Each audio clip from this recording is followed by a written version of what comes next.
Assalamualaikum warahmatullahi wabarakatuh. Pada kesempatan ini kita akan mempelajari tentang teori redoks. Jadi dari istilahnya, redoks itu artinya adalah reaksi kombinasi antara reaksi reduksi dan oksidasi. Ya, jadi redoks, rednya adalah reduksi dan oksnya adalah oksidasi. Nah, teori yang menjelaskan tentang reaksi reduksi oksidasi ini ada 3. Di antaranya dilihat dari oksigen, ya, dilihat dari keterlibatan elektron, dan yang terakhir dilihat dari keterlibatan bilangan oksidasi atau disingkat dengan biloks. Pertama, untuk keterlibatan oksigen dalam reaksi, jadi yang disebut dengan oksidasi di sini melibatkan proses penangkapan oksigen. Sedangkan untuk reduksi itu sebaliknya, ya, melibatkan pelepasan oksigen. Di sini kita lihat untuk contoh reaksinya.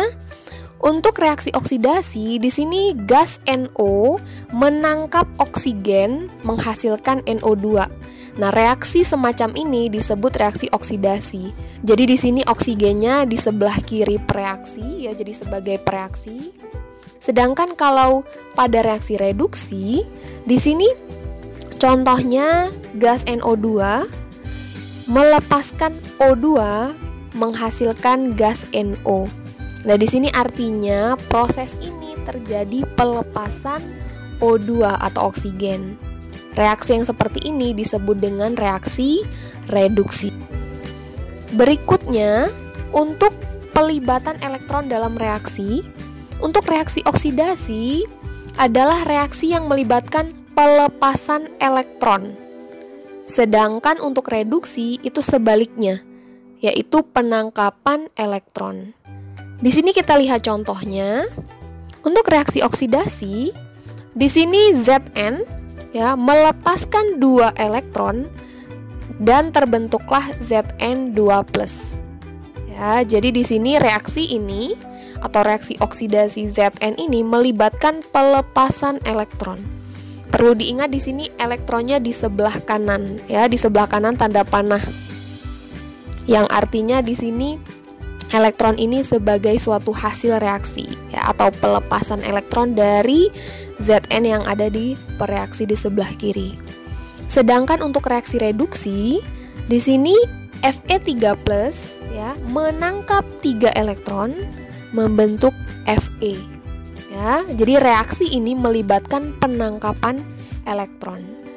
Untuk teori redoks berdasarkan bilangan oksidasinya, reaksi oksidasi merupakan reaksi yang melibatkan peningkatan biloks. Ya, jadi bilangan oksidasinya meningkat. Sementara untuk reaksi reduksi itu sebaliknya.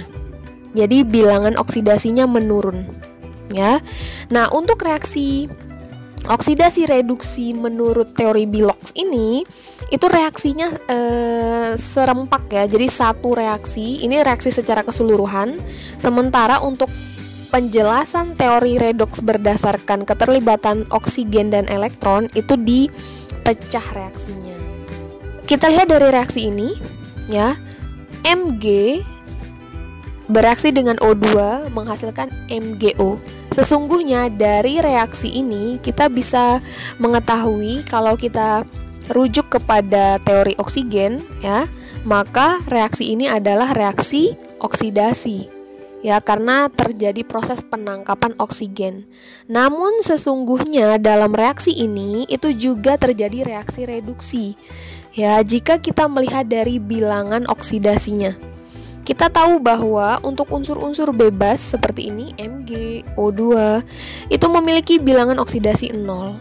Sementara ketika dalam keadaan senyawanya, untuk logam, ya, logam golongan 2A, itu memiliki biloksnya +2, sedangkan oksigen itu -2 untuk beberapa senyawa.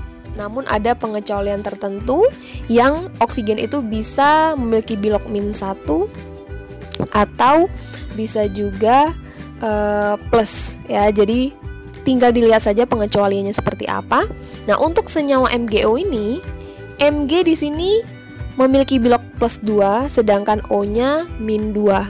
Maka di sini kalau kita lihat berdasarkan teori biloks, ya, bahwa oksidasi itu peningkatan biloks, Maka yang mengalami peningkatan Bilox itu adalah Mg.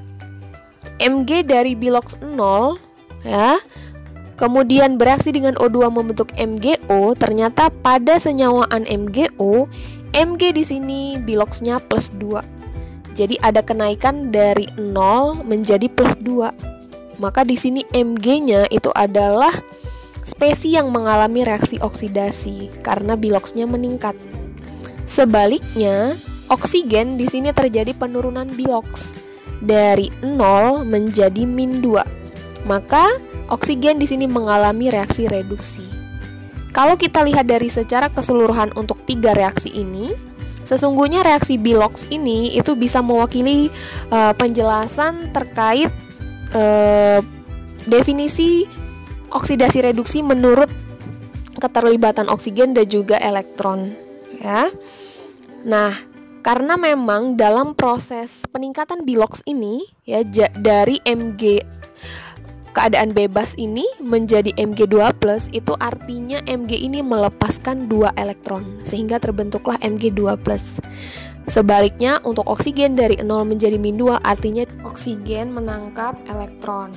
Nah, namun untuk oksigen, keterlibatan oksigen dalam reaksi redoks, sesungguhnya tidak semua reaksi itu ada keterlibatan oksigen, sehingga untuk beberapa kasus reaksi yang tidak melibatkan oksigen, untuk mengetahui apakah atau manakah spesies yang mengalami reaksi oksidasi dan reduksi, itu bisa dicari, diinvestigasi dari keterlibatan elektron dan juga Bilox.